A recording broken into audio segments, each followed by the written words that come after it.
Ito nga yung araw na magka-ship pa kami ni Jelix Mapagmahal at syempre bago mag 1 year to, kailangan ma-edit ko na. Enjoying every moment, everything's gonna be okay as long as I'm Kapag nga magka-ship kami, may time nga na parehas kami ng uwi. Kapag hindi nga siya OT ay nagkakasabay talaga kami ng uwi. Pero syempre, inaantay ko pa nga siya ng napakatagal at napakatagal nga din ng shuttle niya. Sabi ko nga sa kanya dahil sa napakatagal kong nag-antay sa kanya, abay nagugutom na nga ako. Kaya naman nagkayayaan kami kumain sa Lomihan. Bago nga kami pumunta sa Lomihan ay bumili nga muna kami ng Mango Royal Milkshake. Medyo matagal nga rin kami nag-antay doon dahil nga mas maraming nauna sa amin. Marami din talagang nabili doon dahil nga kapag natikman niya yung Mango Royal Milkshake na yun, abay talagang uulit-ulitin nyo. Nung makuha na nga namin yung order namin sa Mango Royal Milkshake ay nagpunta na nga kami agad dito sa Lomihan. Nag-order na nga din kami agad dahil nga maya din ang dating ng customer dahil nga mamaya dagsaan na nga rin ang tao dito dahil marami nga din nakain. Ako nga lang pala yung naglomi dyan dahil nga si Jelix Mapagmahal ay gustong kumain ng kanin. Sabi ko nga sa kanya ay huwag siyang hihingi sa akin, abay kanya-kanya nga tayo ng pagkain. Pagkadating nga ng order namin ay kumain na nga rin kami kaagad dyan. At dahil nga gusto ko rin matakam kayo dyan, kaya naman pinag-ulit-ulit ko yung pagbibideo ko sa lomi ko.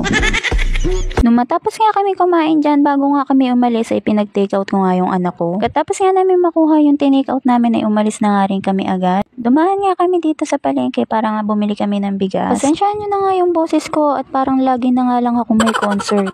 Bumili na nga kami dahil ng 10 kilong bigas para nga hindi na nga kami pabili-bili sa tindahan. Sa tuwing bibili talaga kami ng bigas, abay napapapikit na nga lang ako dahil sa mahal ng presyo nito. Oh no! Nung makabili na nga kami dyan at nakuha na nga namin yung 10 kilong bigas, ay dumaan naman kami dito sa gulayan. Bumili na nga kami ng gulay dyan para nga ulam namin bukas. Sabi ko nga ay gulay na nga lang yung ulamin natin para mura-mura. Pero nung pagkatanong namin ng presyo, Diyos ko po ay napakamahal na nga din. Sabi ko nga kay Jelix Mapagmahal ay pumili na nga siya ng magandang gulay na kasing ganda ko. Dahil nga napakaganda ng presyo nito, kailangan maganda rin yung piliin natin. Char. Bumili nga lang pala kami dyan ng gintong ampalaya at gintong kamatis. Sabi ko nga kay Jelix Mapagmahal ay tumawad nga kay ate para nga mura lang namin mabili yung gulay. Sa panahon nga ngayon talagang hindi ka na nga makakabili ng murang bilihin. Dahil nga yung 1,000 mo ay hindi na nga aabot yun ng 1 week. Pero kailangan talagang madiskarte ka para yung kinikita mo ay magkasya sa pang-araw-araw nyong gastusin. Hindi naman kailangan palaging masarap ang ulam at hindi rin kailangan na palagi kayong kakain sa labas. Ano man ang estado ng buhay mo ngayon, basta nakakakain ka na 3 beses sa isang araw ay napakaswerte mo na nga. Bonus na nga lang kapag may kasama ng merienda at 4 na beses kang kumakain sa isang araw.